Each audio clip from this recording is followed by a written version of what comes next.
thank you very much. It's an honor to have President Zelensky of Ukraine, and we've been working very hard, very close. So we've actually known each other for a long time. We've been dealing with each other for a long time, and very well. We had a little negotiation spat, but that worked out great. I think for both countries, I think for the world, actually, beyond both countries. And we have something that is a very fair deal. And we look forward to getting in and digging and working and getting some of the rare earth. But it means we're going to be inside, and it's a big commitment from the United States, and we appreciate working with you very much. And we will continue to do that. We have had some very good discussions with Russia. I spoke with President Putin, and we're going to try and bring this to a close. It's something that you want and that he wants. We have to negotiate a deal. But we've started the confines of a deal, and I think something can happen. The big thing is the number of soldiers, mostly at this point, but soldiers being killed. You're losing thousands of soldiers. So on both sides, we're losing a lot of soldiers, and we want to see it stop. And we want to see the money get put to different kinds of use, like rebuilding. And we're going to be working very hard. But we've had a lot of very good conversations. I will say until we came along, the Biden administration didn't speak to Russia whatsoever. They didn't speak to anybody. They just allowed this to continue. And I will say that, I'll say in front of you, you've heard me say it 1,000 times, if I were president, this war would have never happened. We would have had a deal negotiated for you without having to go through what you've gone through. But your soldiers have been unbelievably brave. We've given them great equipment, but somebody has to use the equipment. They've been unbelievably brave, and we give them great credit. This was supposed to be over very quickly, and here we are 3 years later. So I give tremendous credit to your generals and your soldiers and yourself, in the sense that it's been very hard fighting, very tough fighting. They're great fighters. And you have to be very proud of them from that standpoint. But now we want to get it over with. It's enough, right? We want to get it over with. So it's an honor to have you here. Thank you very much for coming. We're going to sign the agreement at the conference in the East Room in a little while, right after lunch. And we'll be having lunch together. We're also discussing some other things. And we appreciate everybody being here. It's somewhat of an exciting moment, but the really exciting moment is when they stop the shooting and we end up with a deal. And I think we're fairly close to getting that, and an honor to have you. And please, I'd like to say something. No, thank you so much, Mr. President. Thank you for the invitation. And really, I hope that this first document, will be first step to real security guarantees for Ukraine, our people, our children. I really count on it. And of course, we count that America will not stop support. Really, for us, it's very important to support and to continue it. I want to discuss it with details further during our conversation, and of course, the infrastructure or security guarantees. Because for today, I understand what Europe is ready to do. And of course, I want to discuss with you what the United States will be ready to do.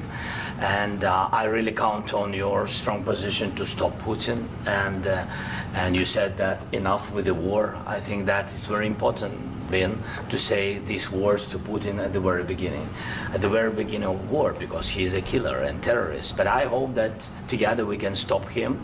But for us, it's very important to, to save our country, our values, our freedom and democracy, and of course, no compromises with the killer about our territories, but it will be later. And of course, what I wanted, we spoke about it by phone with you, about the drones production. We have very good drones production. I think the best one in the world for today, because of the war. Yes, and of course, we need very much the air defense. You have the best air defense in the world, and really you helped us under attacks of Russians. And I want to speak how we can exchange the licenses. We're open to share the licenses of all our drones with you, of course, with the United States. And we need licenses for quick production of air defense. Even after the war, we need our nation to be calm, that we are secure. So that's why we need this air shield. And of course, about this I want to speak about the contingents. I think that France and UK already spoke to you, and we know that Europe is ready, but without the United States, they will not be ready to be as strong as we need. And the last point, last not least, about exchange, about our people and children. And you know that these crazy Russians, that they stolen 20,000 of children, Ukrainian children. They changed their names, they changed their families, relatives, and now they're in Russia. We want to bring them back, and really, it's a big dream, task, and goal for me, and our warriors. By the way, Mr. President, we exchanged, released more than 4,000 warriors from Russian prison, but there are thousands more in the prison. I wanted to share with you some images. How it's can I now? Yeah, please. One minute. Just you to understand in what circumstances, in what situation they are, and what the attitude of Russia to our prisoners. That guys, just you before and after. And you see before and after, just you to understand. Now thousands of such guys, ladies and men, there, and that, so they don't eat, they beat them, and they do a lot of bad things. So out of, even during the war, there are rules. Everybody knows there are rules during the war. So these guys, they don't have any rules. You see that 50, 60 kilograms left, and a lot of such things. And I didn't want to show you what the changes with images of children, because I will just share with you. And I mean, it's looking tragic. Yep, that's tough stuff. I wanted very much to give you, and you see it. Yeah. This is pastor, by the way. They stolen pastors, because it's not Russian church. They stolen pastors and moved pastors to the prison. At the end of last year, we brought 3 pastors, and we could exchange them. And this is pastor, you see. Yeah, it's tough. Yeah. So I mean, this I wanted to show you, and this. So thank you very much. We want to get that ended, right? Yeah. Of course, we And want. I think we will. And We have to, of course. do you have any questions, please? Mr. President, Thank you, Mr. President. With how much money is the U.S. going to put into the fund that is being created today, and how does this provide long-term security for Ukraine? Well, we don't know exactly how much, because we're going to be putting some money in a fund that we're going to get from the raw earth that we're going to be taking and sharing in terms of revenue. So it's going to be a lot of money will be made from the sale and from the use of raw earth. And as you know, our country doesn't have much raw earth. We have a lot of oil and gas, but we don't have a lot of the raw earth. And what we do have is protected by the environmentalists, but that could be unprotected, but still it's not very much. They have among the best in the world in terms of raw earth. So we're going to be using that, using it for all of the things we do, including AI and including weapons and the military, and it's really going to very much satisfy our needs. So it's something that just worked out really well. We have a lot of oil, and we have a lot of gas, but we don't have raw earth. So this has just about every component of the raw earth that we need for computers, for all of the things we do. This puts us in great shape. And on long-term security for Ukraine, how does this provide it? I think they're going to have great luck. I think once we make the agreement, that's going to be 95% of it. They're not going to go back to fighting. I've spoken with President Putin, and I feel very strong. I've known him for a long time, and I feel very strongly that they're very serious about it, and we'll make a deal. And when the deal is made, I don't think, we talk about security. Everyone's talking about the other day, all they talked about was security. I said, let me make the deal first. I have to make the deal first. I don't worry about security right now. We have to have a deal, because right now, last week, 2,000 soldiers died on both sides. 2,000. And they're losing 1,000, 2,000, 3,000 a week. So as we sit here and we talk, people are getting shot and dying on the battlefield. And, they're not American soldiers, but they're Russian soldiers and they're Ukrainian soldiers, and we want to be able to stop it. And we want to be able also to spend money on other things. We don't want to, this is a tremendous amount of money. And what the Biden administration did was terrible. They were giving money, but he had no security on the money. Europe, as you know, gave much less money, but they had security. It was in the form of a loan. They get their money back, and we didn't. And now, at least we're protected because the American taxpayer has to be protected too. But this is an incredible agreement for Ukraine because we have a big investment in their country now, and what they have, very few people have. And we're able to really go forward with very, very high-tech things and many other things, including weaponry that we're going to use in many locations, but that we need for our country. Mr. President, This allows us to do this. will you continue Sorry. sending military aid? Yes, go ahead, please. If I can just, yes.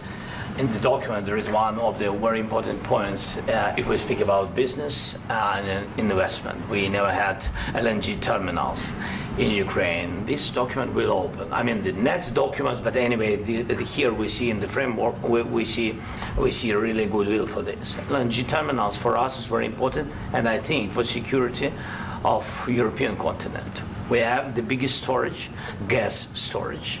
We have the biggest in Europe. Yes, yes, and we can use it for LNG, use it for LNG, and we will do it. And really, we can help Europe because Europe really helped. President Trump said that they made less support, but they are our friends and they are our very supportive partners. They really gave a lot, Mr. President. They did. They gave a lot, but they gave much less. No. Much less. No. No. No. Okay.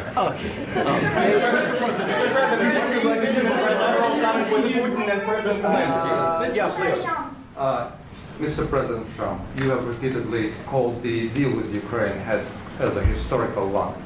And as a President of the United States, you make historical decisions in other issues which affect America and other world. So what place in the world history do you want to take? And do you associate yourself with any famous historical figures? Yeah, I'd say George Washington, Abraham Lincoln. I would say I'm far superior to George Washington and Abraham Lincoln. Now, you know I'm only kidding, right? Because when I say that, the fake news is going to go wild. They're going to say he considers himself to be better than Washington. But you never know. You never know. I don't compare myself to anybody. I'm here to do a job. We've had a great 35 days or whatever it might be, a month, a little more than a month. We've accomplished tremendous amounts. Not only this would be a very great achievement if we could get the war stopped and get them back to normalization. I think that's going to happen. We've had very good talks on both sides, as you know. But I think we've done a very good job, just generally. If you look at all of the things we've done in 30 days, they're saying there's never been a opening for a president. The first month, there's never been a first month like we've had. And this is one of the very important things. This, to me, is one of the most important things because we have tremendous death taking place as we speak, and I don't want to have that. You know, think of the parents, whether they're in Russia or Ukraine, think of the parents of all these people being killed needlessly. They came to our territory. Should have never started. This would have, if I were president, this would have never started. Mr. President, where has your conviction? Mr. President, will you continue sending military aid to Ukraine after the U.S. signs this agreement with Ukraine? Yeah, we're going to be continuing. To President Zelensky, do you feel like the U.S. is on your side? That President Trump is on your side at this moment? Right. What do you think? He wants to know, do you think that, sort of a stupid question. I guess we wouldn't be here if I wasn't. I think that the United States on our side from the very beginning of occupation, and I think that President Trump on our side, and of course, I'm sure that the United States President will not stop support. This is crucial for us. It's important for us. Yes. And Putin, the president, speaks about the people and the soldiers which are dying, but they came to our territory, they came to our land. They began this war, and they have to stop. And I think this is the question, with really the most important question. Can President Trump, I hope yes, with some other allies, to stop Putin, withdraw these enemies, our enemy, withdraw these troops from our land? And I think that you asked about the history, I think that if President, or when, he will stop Putin, if President Trump will bring peace to our country, I think he will be on this wall. We've had very, very good talks. What about military aid to Ukraine? President Zelensky just said that there will be no compromises with Vladimir Putin. I just wanted to ask both of you, firstly, are there compromises that you think that President Zelensky is going to have to make? And President Zelensky, is there anything that you might be thinking that you may be able to offer or bring to the table, for example, elections? Thank you. I think you're going to have to always make compromises. You can't do any deals without compromises. So certainly he's going to have to make some compromises, but hopefully they won't be as big as some people think you're going to have to make. That's all. That's all we can do. I'm here as an arbitrator, as a mediator to a certain extent between two parties that have been very hostile. To put it mildly, they've been very hostile. There's been a vicious war. There's been a vicious war. You know, it's a very level battlefield, and those bullets go out, and as I've said many times, we were talking about it with Pete, many times the only thing stopping those bullets is a human body. And in the case we're talking about, generally young human bodies are stopping a lot of bullets. It's dead level. That's why it's great farmland. It's great land. It's great farmland, but there's very little protection against the bullets that are being, and other things that are being shot. So all I can do is see if I can get everybody at the table and get an agreement. And I think we're going to end up with an agreement. Otherwise, I wouldn't probably be even here today. Mr. President, I've got two questions for you. You think ultimately your legacy will be the peacemaker and not the president that led this country into another war and ended foreign wars? And I've got a question. I hope it will. I mean, I hope I'm going to be remembered as a peacemaker. This would be a great thing if we could do this. I'm doing this to save lives more than anything else. Second is to save a lot of money, but I consider that to be far less important. So I hope I'm going to, thank you, Brian, for that question. It was a nice question. I hope I'll be known and recognized as a peacemaker. This would be a great thing to solve. This is a very dangerous situation. You know, this could lead to a third world war. This was headed in the wrong direction. If this election were lost, if we didn't win this election, and we won it by a lot, that was a mandate. We won every swing state. We won the popular vote by millions and millions of votes. We won everything. The districts, you look at the areas of red, take a look at a map. This was a big mandate, and this was one of the things. I said, we're going to get this thing settled. If we didn't win, I think this could have very well ended up in a third world war, and that would not have been a good situation. What was your second question? And my second question for President Zelensky, why don't you wear a suit? You're at the highest, why don't you wear a suit? You're at the highest level in this country's office, and you refuse to wear a suit. Just want to see if do you own a suit? Yeah, problems. A lot of Americans have problems with you not respecting the dignity of this office. I will wear a costume after this war will finish. Okay. Yes, maybe one. Maybe something like this? Something like yours, sir. yes. That'd be great. Maybe something better, I don't know. Yeah. We will see. Maybe something cheaper than, yeah. Thank you. Thank you. President Trump. Thank you, President Trump. You said yesterday that you... Are you going to send more arms to Ukraine in case there's no peace? Yeah, we're going to have arms to Ukraine, yeah, sure. Hopefully I won't have to send very much, because hopefully we're going to have it finished. We're looking forward to finishing this quickly. We're not looking forward to sending a lot of arms. We're looking forward to getting the war finished so we can do other things. But we very much appreciate the agreement, because we needed what they had, and we're treating, you know, our country is now treated fairly. Biden didn't do that. He didn't know what the hell he was doing. This should have never happened. This should have never started. But you know, sure, the answer is yes, but hopefully we won't have to send much, because I'm looking forward to getting it done quickly, very quickly. Does that mean you'll provide security guarantees, Mr. President? I don't want to talk about security yet, because I want to get the deal done. You know, you fall into the same trap like everybody else. A million times you say it over and over. I want to get the deal done. Security is so easy. That's about 2% of the problem. I'm not worried about security. I'm worried about getting the deal done. The security is the easy part. Security is very nice. Everybody stopped shooting.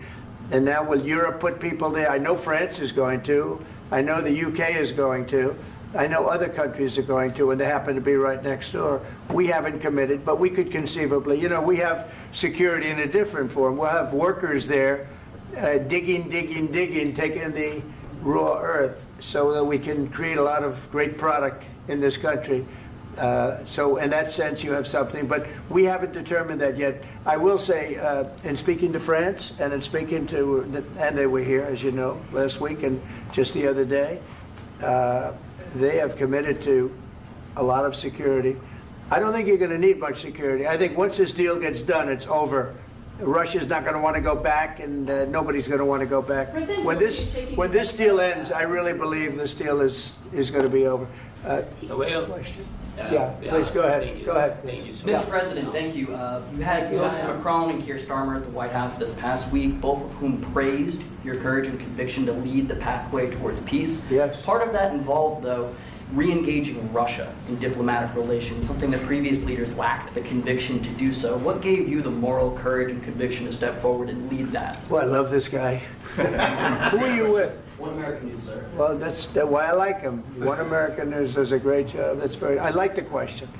I think it's a very good question. It's a pathway to peace. It's a pathway to getting something solved.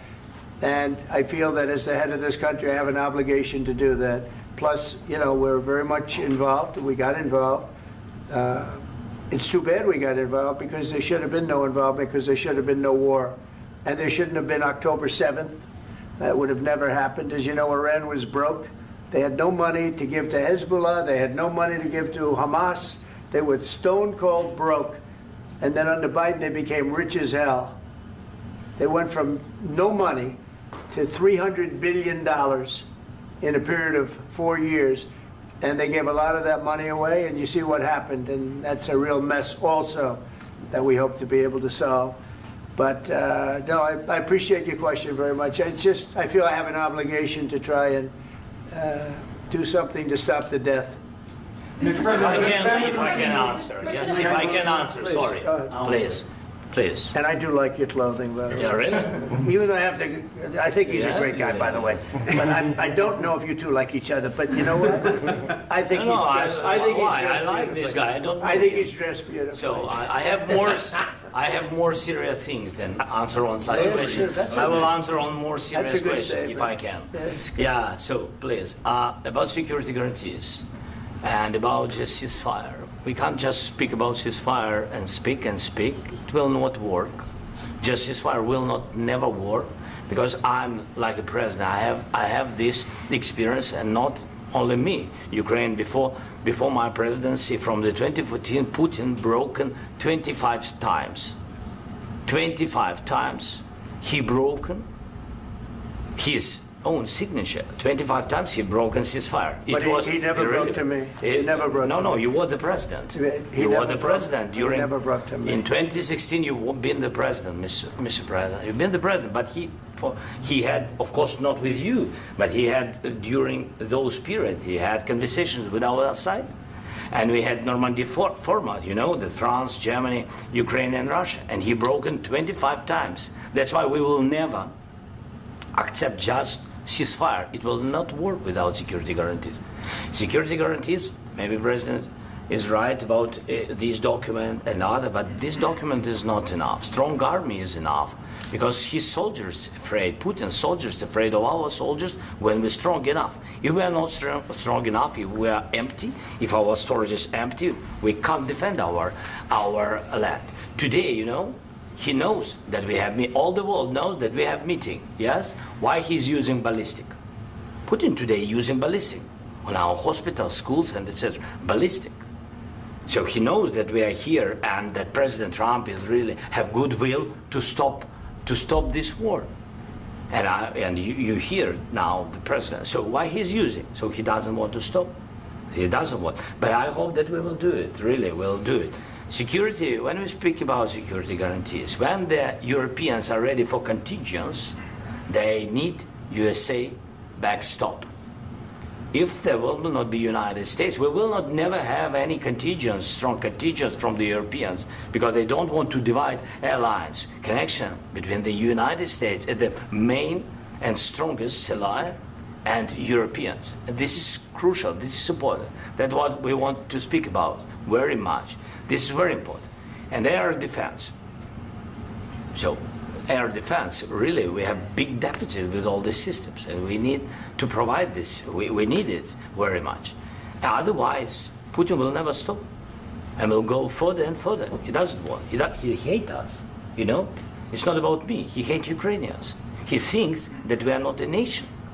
He thinks, and he shared these thoughts. I think maybe with your team also. I don't know, but with all the Europeans, in media, officially and not, he always said that there is no such country, such nation, such language, and such life like Ukrainian.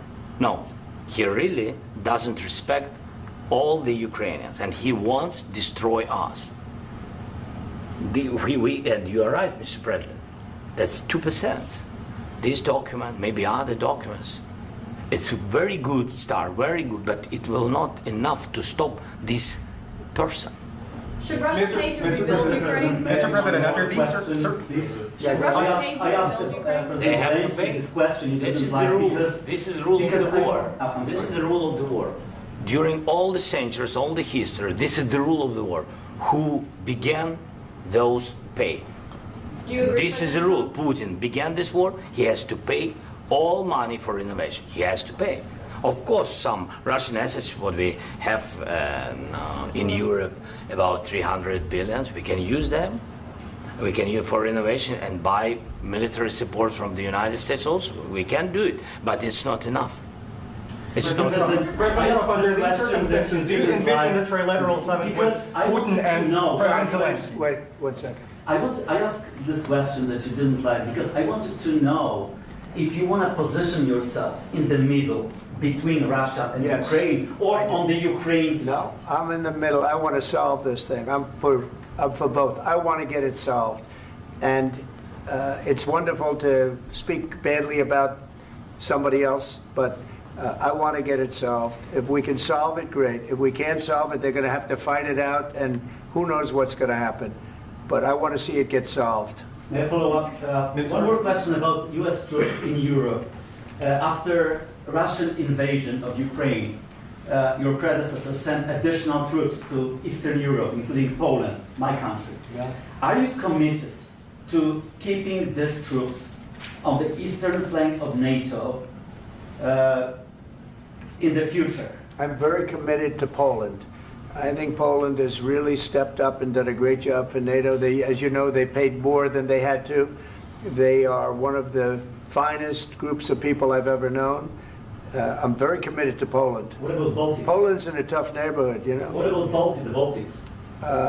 The Baltics, they got a lot of, it's a tough neighborhood too, but we're committed. We're going to be very committed, and we're committed to NATO. But NATO has to step up, and the Europeans have to step up more than they have. And I want to see them equalize, because they are in for far less than we're in, and they should be at least equal. You understand that? Why is the United States, we have an ocean in between, why is the United States in for so much more money and other things as Europe? With that being said, and as you said, they've also been obviously very helpful, but we have put in far more than they have, and I think they should equalize. Mr. President, Yeah, please, go ahead. Ask you about the agreement again today. What changed between the first time that Secretary Bessent gave President Zelensky the agreement and today for the signing? We made a deal. So What was the I'm just- deciding factor? I'm a business person. We made a deal. That's what changed. A lot of the minerals. I didn't think we were going to make a deal, and We ended up making the deal, so that changed. Mr. President, what and how do you envision a trilateral summit with President Zelensky and Putin? I don't know, under but these well, they circumstances? don't like each other, I can tell you that. Okay? They do not like each other. This is not a love match, and it's unfortunate. That's why you're in this situation. The United States should not have allowed this to happen, okay? The United States, run by a man that didn't know much, I'm going to be very nice, run by an incompetent person, very incompetent person, should never have allowed this to happen. I've stopped wars. I've stopped many wars. My people will tell you, I stopped wars that nobody ever heard about. I stopped wars before they ever started. You can look at some of, I could give you a lot of nations that would tell you right now they were probably going to war. I could tell you right now there's a nation thinking about going to war on something that nobody in this room has ever even heard about. Two smaller nations, but big, still big. And I think I've stopped it. But this should have never happened. Mr. President. About sorry, just a second. About any negotiations. First of all, I want really to tell you, and I think that everybody understands that Ukraine, more than Ukrainians, nobody wants to stop this war. But at the future, any negotiations, it's understandable that two sides of the war, not Russia and the United States, because this is not the war between Russia and the United States. This is war of Russia against Ukraine and Ukrainian people. So these two sides will be at the anyway will be at the negotiation table. Then of course United States, like the strongest partner of the Ukraine, and of course Europe. I think Europe is very important. I want to speak about it with the president. Yes, Europe is very important for us because we really defend Europe for today. All Europeans really recognize that we are defending line, and they have real life, and our people are dying. That's why they helped us. And also, it's about the NATO. Yes, between, like the president said, you have big, nice ocean. Yes, between us. But if we will not stay, Russia will go further to Baltics and to Poland, by the way. But first to the Baltics. It's understandable for them because they've been in the USSR. You know, they've been one of the republics of the USSR, and Putin wants to bring them back to his empire. It's a fact. And when he will go there, if we will not stay, you will fight. Your American soldiers, it doesn't matter, do you have ocean or not, your soldiers will fight. Mr. President, would you be willing to visit Ukraine, maybe Kyiv or Odessa, which is going to be a third year of the Black Sea? It was my question. I'm sorry. I don't want to talk about Odessa now. Let's not talk about Odessa. I want to talk about making a deal, getting peace. We don't have to talk about Odessa, but a lot of cities have been destroyed. There are a lot of cities that are not recognizable. There's not a building standing.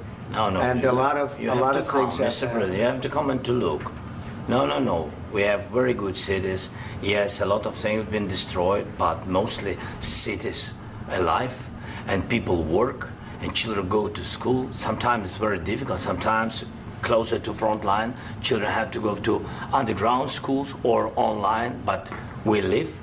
Ukraine is fighting, and Ukraine lives. This is very important. And maybe it's Putin is sharing this information that he destroyed us. No, he lost 700,000 people, 700,000 soldiers. He lost everything. Yes. So. Mr. President, one more. I mentioned Poland. Please, go ahead. When did you last speak with President Putin, and what did he say that? A couple of days ago. And what did he tell you that gave you the assurance that he wanted peace? Well, that's what I do. My whole life is deals. I know pretty good. And I've known him for a long time. I've dealt with him for a long time. He had to suffer through the Russia hoax. You know, Russia was a hoax. It was all Biden. It was nothing to do with him. So he had to suffer through that, and he was able to do that. I think that he wants to make a deal, and he'd like to see it end. That's all I do. That's what I do. My whole life, that's what I do, is make deals. And I'm in the middle of a mess, because this is a real mess. It's a very dangerous one. If this doesn't get solved now, it's not going to get solved for a long time. So I hope we're going to get it solved. In the back, please. Thank you, Mr. President. Prime Minister Starmer claimed repeatedly that his government believes in free speech and was not engaged in censorship. But his country's government arrests people for memes and thought crimes, and even more worrisome is pressuring American companies to censor Americans on its behalf. How can he be a reliable, trustworthy partner when he says things that are demonstrably false on such an important topic? Well, we actually spoke to him about that yesterday, and we thought they took it very, very much too far. JD was very strong on it. So was I. So was Marco. And we've been speaking to him about it. Marco, would you like to say something about that? Yeah, we have concerns, obviously, with the conduct of those, particularly as it impacts Americans. And there's real concern that American speech, which is online, could fall into the hands of British or any country's jurisdiction. And so this is a point the Vice President made at Munich, and I think it's a very compelling one, that what unites us with Europe, as much as anything else, is these shared values, and one of them being free speech. And so if Americans are threatened by it, we're going to need to take action in that regard. Mr. President. It's actually a very important question. We spoke about this in detail with the Prime Minister, the Foreign Secretary, and others at lunch yesterday. And I know that Secretary of Commerce Lutnick followed up in private meetings last night. This is really important. We believe Americans have the right to speak their mind, even if we in this room disagree with them. They have the right to speak their mind in the public square, which is often online these days. And we're going to defend that right as it pertains to American companies and American citizens vigorously if we have to. I do think that under the President's leadership, we're going to find common ground with our friends in the UK on this question, but it remains to be seen. The principle that will guide us is we believe in free speech in this country, and we'll fight for it for American citizens. Mr. President, on the deal, is there any other oil and gas component to the deal? Is it all critical? A little bit. We'll see. On LNG? But we're not really looking for that so much. We got a lot. We have more than anybody in the world, by far. So no, we're not talking about it too much, but a little bit. I think it affects also, but for the most part, no. And sir, is there any agreement from Ukraine to purchase U.S. LNG as part of the deal, or is that on the table at all? No, we don't need that. Some of those Mr. President, I minerals just are in wanted to ask you Mr. about, President. you just mentioned that you'd spoken to Vladimir Putin a couple of days ago. Just to be clear, that's a new call, not the one that you... I've spoken to him on numerous occasions. Okay. And how was the latest call? What did you discuss? How did it go? Are you serious with that question? I am. I'd love to know. It went well. I think we're going to have a deal. On the minerals deal, Mr. President, some of those minerals are in the east of Ukraine, not far from the front lines and in areas that Russia has occupied. Will you direct President Putin to withdraw his forces from those areas if there's U.S. interest? Well, we'll take a look at the time. We have a lot of area. It's a very big area we're talking about, so we'll take a look. I'll study that and I'll see. And who would protect those minerals if they are U.S. interests? Would that be Ukrainian forces? They'll be protected. European The agreement forces? will protect them. U.S. The forces? agreement, yeah, we're signing an agreement. You know? Right, but what if Russia tries to invade or there's Russian aggression in those spots? I just told you, I don't think that's going to happen. And if that were going to happen, I wouldn't make a deal. If I thought that was going to happen, I wouldn't make a deal. Some people may wonder why. You know, they ought to focus on CNN on survival, not asking me these ridiculous questions.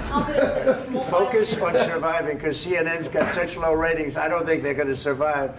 Let's go. Please, go. Since I already mentioned Poland. Poland was under Russian control for decades after the Second World War. When I was a kid, I looked at the United States not only as a most powerful country, richest country in the world, the country that has great music, great movies, great muscle cars, but also as a force for good. And now I'm talking with my friends in Poland, and they are worried that you align yourself too much with Putin. What's your message for them? Well, if I didn't align myself with both of them, you'd never have a deal.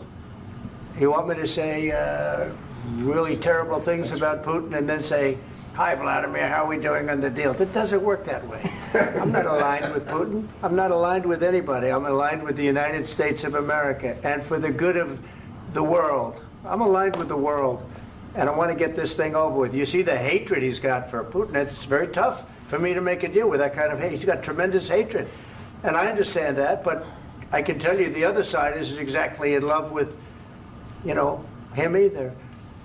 So it's not a question of alignment. I'm aligned with the world. I want to get the thing set. I'm aligned with Europe. I want to see if we can get this thing done.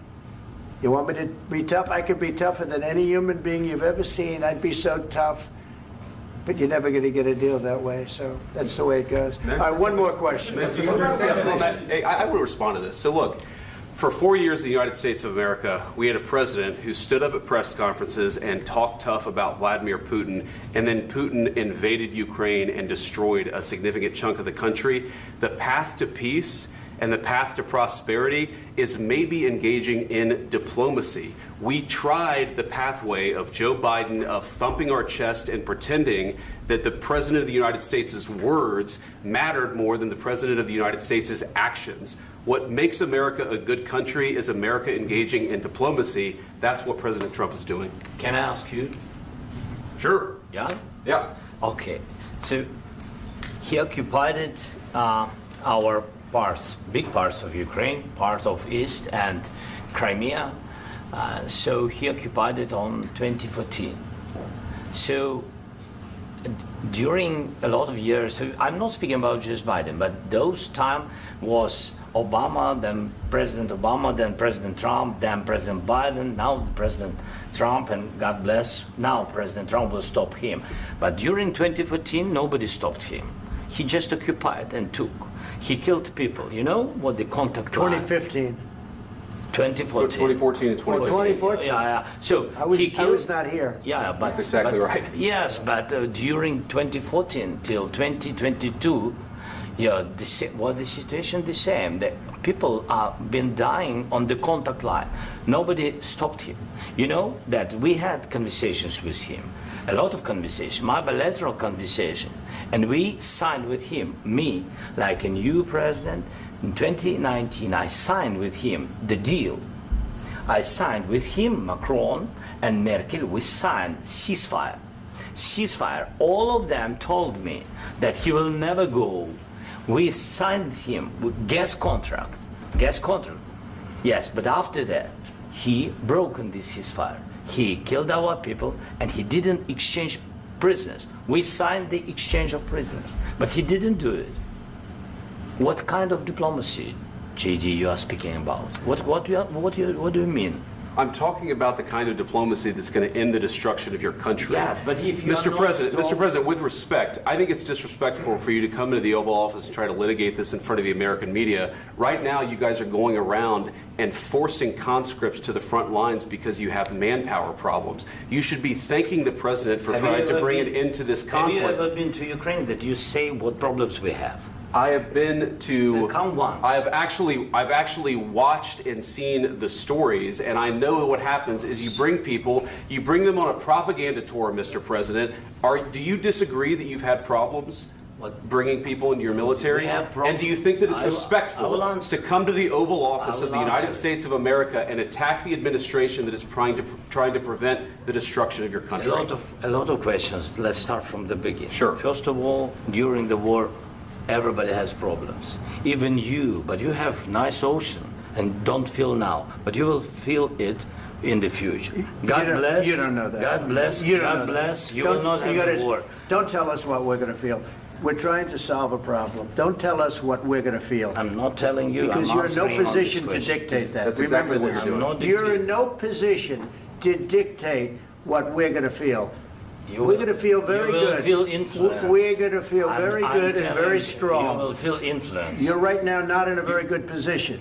You've allowed yourself to be in a very bad position, and he happens to be right about it. From the very beginning of the war. You're not in a good position. You don't have the cards right now. With us, you start having cards. Cards. Right now, you don't. You're playing cards. You're playing cards. You're gambling with the lives of millions of people. You're gambling with World War III. You're gambling with World War III. And what you're doing is very disrespectful to the country, this country. That's back to you. Far more than a lot of people said they should have. Have you said thank you once? This entire meeting? No, in this entire meeting, have you said thank you? You went to Pennsylvania and campaigned for the opposition in October. Offer some words of appreciation for the United States of America and the president who's trying to save your country. Please, you think that if you will speak very loudly about the war, you can... He's not speaking loudly. He's not speaking loudly. Your country's in big trouble. Can I Wait a answer? minute. No, Can you've I done a lot answer? of talking. Your country is in big trouble. I know. You're not I winning. know. You're not winning this. You have a damn good chance of coming out okay because of us. Mr. President, we are staying in our country, staying strong from the very beginning of the war. We've been alone, and we are thankful. I said thanks You haven't in been this alone. cabinet, You and haven't not been only alone. in this cabinet. We gave you, through I this said stupid thank you. president, $350 billion. You voted We gave for you your military president. equipment, You and you voted men for are your brave, president. but they had to use our military. What about If you didn't have You our invited military me- equipment, You invited if me you to didn't speak. have our military equipment, this war would have been over in 2 weeks. In 3 okay? days, I heard it from Putin. In 3 days, this is something Maybe new. less. In 2 weeks, of course, yes. It's going to be a very hard thing to do business like this. Again, I tell you. just say thank you. I said a lot of times that there, thank you accept to that- American people. Accept that there are disagreements, and let's go litigate those disagreements rather than trying to fight it out in the American media when you're wrong. We know that you're wrong. But you see, I think it's good for the American people to see what's going on. I understand, sir. I think it's I very understand. important. That's why I kept this going so long. You have to be thankful. You don't have the I'm cards. thankful. You're buried there. Your people are dying. tell you You're again, running low I know. on soldiers. Listen, Don't you're running Mr. low President. on soldiers. It would be a damn good thing. Mr. And then President. then you tell us, I don't want a ceasefire. I don't want a ceasefire. I want to go, and I wanted this. Look, if you could get a ceasefire right now, I tell you, you take it so the bullets stop flying and your men stop getting killed. Of course, we want to stop the war. But you're I saying said- you don't want a ceasefire. But I said to you, I want a ceasefire. with guarantees. Because you'll get a ceasefire faster than an agreement. Ask our people about ceasefire, what they think. That wasn't it doesn't with matter me. for you what That what wasn't this with me. means. It That was wasn't with you. a guy named Biden, who was not a smart person. This That is was your, with, this that was is with your Obama. president. It was your president. Excuse me. That was with Obama, who gave you sheets, and I gave you javelins. Yes. I gave you the javelins to take out all those tanks. Obama gave you sheets. In fact, the statement is Obama gave sheets and Trump gave javelins. You got to be more thankful, because let me tell you, you don't have the cards. With us, you have the cards. But without us, you don't have any cards. One more question to Mr. Vice President. I'm sorry. It's going to be a tough deal to make, Um, because the attitudes have to change. What if Russia breaks ceasefire? What if Russia breaks peace talks? What do you do then? I understand that it's a heated conversation right now. What are you but saying? what She's if asking, what if Russia Putin breaks the ceasefire? for What the- if anything? What if a bomb drops on your head right now? But they have Okay? broken ceasefire What if they broke it? many I don't know. They broke it with Biden, because Biden, they didn't respect him. They didn't respect Obama. They respect me. But what- Let me tell you, Putin went through a hell of a lot with me. He went through a phony witch hunt where they used him and Russia. Russia. You ever hear of that deal? That was a phony Hunter Biden, Joe Biden scam. Hillary Clinton, Shifty Adam Schiff. It was a Democrat scam. And he had to go through that. And he did go through it. We didn't end up in a war. And he went through it. He was accused of all that stuff. He had nothing to do with it. It came out of Hunter Biden's bathroom. It came out of Hunter Biden's bedroom. It was disgusting. And then they said, oh, the laptop from hell was made by Russia. The 51 agents. The whole thing was a scam. And he had to put up with that. He was being accused of all that stuff. All I can say is this. He might have broken deals with Obama and Bush, and he might have broken them with Biden. He did, maybe. Maybe he didn't. I don't know what happened. But he didn't break them with me. He wants to make a deal. I don't know if you can make a deal. The problem is, I've empowered you to be a tough guy. And I don't think you'd be a tough guy without the United States. And your people are very brave. But you're either going to make a deal or we're out. And if we're out, you'll fight it out. I don't think it's going to be pretty, but you'll fight it out. But you don't have the cards. But once we sign that deal, you're in a much better position. But you're not acting at all thankful. And that's not a nice thing. I'll be honest, that's not a nice thing. All right, I think we've seen enough. What do you think? Huh? What's this negotiation? This is going to be great television, I will say that. All right. We'll see what we can do about putting it together. Thanks, sir. And I need the back of this. Negotiate, given that. We'll see. I don't know. All right, guys, come on. Wait, hey, let's go. Guys, come on, let's move, please.